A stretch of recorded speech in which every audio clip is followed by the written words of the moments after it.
Hi there, and welcome to Let's Talk About Health. I'm Dr. Madeline Mant, and today we're going to be speaking to the one and only Shirley Walsh, who's going to tell us all about the life of a dietitian. So welcome, Shirley. Thank you so much for joining us. Thanks, Maddie, for having me. So Shirley, what is a dietitian? What is your job? Okay, so I am a clinical dietitian in the renal program at Trillium Health Partners, which is not too far from your campus, I understand. So I care for patients in a multidisciplinary team with nephrologists, nurses. We have a diabetes educator, social worker, pharmacist for patients who have stage 4 and 5 kidney disease and patients on dialysis. So basically nutrition assessment, so gather all the information to do an individualized plan for them and education and No, that's super interesting. So how did you get into this? What makes you decide like, oh yes, I'm going to work with renal patients and with this specific kind of diet problems? well, the renal part just, I'll start at the beginning. Yeah, please. So in high school, I took a course in food and nutrition sciences, and because I always knew that I liked food and I liked nutrition, but I didn't know I could really turn it into a career until then. So that was awesome. I'm glad my high school offered that. Yes. Like, I don't know what I'd be doing. So after that, I went to University of Guelph for Bachelor of Applied Science in Applied Human Nutrition. Mm-hmm. And that's one of the 4 undergrad programs in Ontario that's currently accredited to enter into the dietitian stream. Right. And then internship or practicum at St. Mike's in Toronto. And then I wrote my Canadian Dietetic Registration exam and registered with the College of Dietitians of Ontario. And yeah, the rest is history. But in terms of renal, as many of the listeners can probably appreciate, it's a pretty complex area. Mm-hmm. And not a place where a starting dietitian or starting nurse or anyone would really want to begin.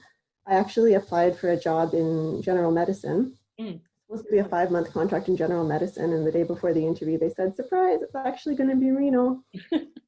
But I'd always been interested in kidneys. I don't know why. They're just such fascinating organs. As you know, they do so many things. Mm-hmm. They're such tiny little things that no one really knows about until you get into it. So yeah, I do love the kidneys. So it's where I was meant to be, but it was a bit of an accident how I ended up here.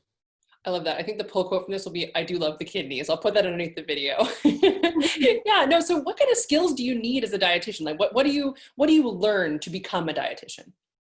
Yeah, so it's not just talking about food all day. Like we do have to know about food and different foods, but it's a lot of background in science. So in the undergrad, we took fundamentals of applied microbiology, we took intro chemistry, we took physiology, we didn't take biology, but we took physiology. And it was interesting at University of Guelph because it has a lot of vet students. So we couldn't take human phys because that was for the medical students and that was more advanced than we needed.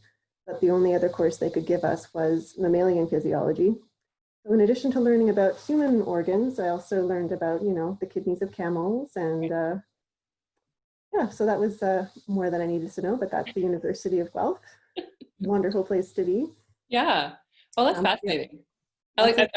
I'm excited about the idea of learning about a camel kidney. It's very, very interesting, all the desert animals. But in addition to the science, there's lots of sociology, counseling skills, because when you're talking about patients' food habits, it's not just change this and there you go. It's right. Food is not just what we eat, it's our culture, it's our family, it's our emotions. So you have to learn how to navigate all of that as you're counseling people. So it's a very kind of well-rounded course for sure. Yeah, well, then what I'm hearing actually is a lot of sort of anthropological ways of thinking about things, which is great for our class, Anthropology of Health. It's introducing us to thinking anthropologically, which tends to mean bringing in context to think about how we use certain words and how we think to ourselves that food is not just food. It's, of course, it's the nutrients, but it's also the feeling, the perception, the familial aspects. So I'm really excited to hear you bring that up because I wanted to ask a little bit about language within your work. And the topics we're interested in this course are questions of words like health, and questions of words like illness or wellness or sickness or pathology, those sort of things. So how do those words or how does the use of language affect your work in diet?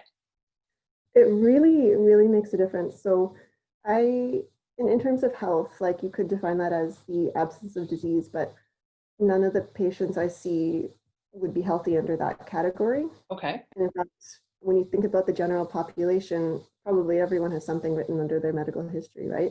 Like everyone has some injury or something in the past and they're dealing with currently. So all of my patients have kidney disease. Yeah. And some of them will come to me and say, oh, before I got sick, and they'll call themselves sick. But I really shy away from that language because to me, sickness and illness kind of means acute, and it means Okay. you're very unwell, and there's some fear and social stigma associated with that. Okay. So if I have to talk about kidney disease or sickness, I usually use the term condition, or I'll talk about the health of your kidneys, not the fact that you have kidney disease. Right. Reframing it, because especially with chronic conditions, it's not something that's necessarily going to go away. Yeah. So we just want to manage it. And to me, that's health, is managing whatever you have going on. I'm really interested in hearing a bit more about a little bit of the day-to-day work you do. And so when you might be assessing a patient or meeting somebody for the first time, what would be some of the first questions you might ask them? So there are some questions that I need to ask that I always forget to ask. Like, you would think it's a simple thing, are you allergic to foods? And it would normally come up in conversation, but often it doesn't. So that's one thing that I have to always remember, because you'll be recommending, have some eggs, but then they'll get really offended when they're allergic to eggs, but they didn't mention it. So, yeah, people, you get set in your ways and you get a little shocked that not everyone is on your wavelength. So yeah, asking a lot of questions, not making any assumptions, is the most important thing. But to get started, depends on the person, but often I'll introduce myself and say that, I'm here to help them make the best choices they can to manage their kidney disease and their other conditions. And I ask if they've ever met a dietitian before. Okay. Often they've had good or bad experiences, and I want to know about that. With the kidneys, for many people who have diabetes and kidney disease, they've received education about diabetes first, because they've had that for longer. So they've learned to eat whole grains and lots of vegetables, lots of plant-based proteins. But when it comes to kidneys, if they need a potassium-restricted diet, for example, we don't want the whole grains, we don't want the legumes, we want to limit the fruits and vegetables. So they're getting these really mixed messages and they're not sure what to believe. So it takes a lot of understanding where they're coming from, hearing their concerns and saying, yeah, no, I know this doesn't make sense, it sounds bonkers, but this is what happens when your body changes, and we have to make some changes. So it's really just meeting people where they are, finding out what they're doing, what they're willing to change, and going from there, really.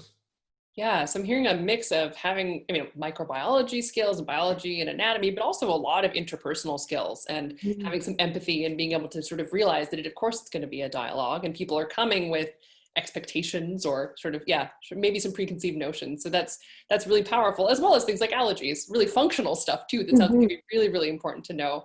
So what advice might you give to somebody who has watched this video and now is 100% convinced that being a dietitian is for them? What should they be looking out for? And maybe what courses should they be looking to take? Well, to become a dietitian in Canada, I don't know too much about the other provinces, but Ontario I'm more familiar with. You do have to do a program that's accredited with the Dietitians of Canada. And right now there's 4 in Ontario, well, 3, and Ottawa operates a little differently, but there's a program at Ryerson, a program at Guelph, a program at Western. However, to become a registered dietitian, you do need to complete a practicum program. And even when I applied, I finished my internship 8 years ago now, because time really flies.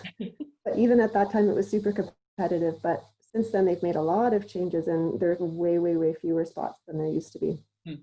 So my advice to anyone would be really do your homework, really figure out what kind of volunteer work you can do, what kind of paid work you can do in community nutrition and in healthcare to get you some experience to put on that application to get your foot in the door. Now, not to say dietitian is the only career you can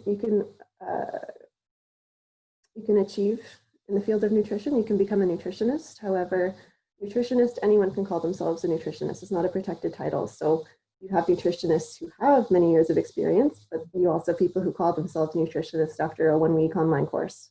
Okay. So there's no regulation there. Whereas for registered dietitians, our colleges hold us accountable for professional standards, for our knowledge, for our skills, for our continued education. Mhm. Well, many employers and clients look for that.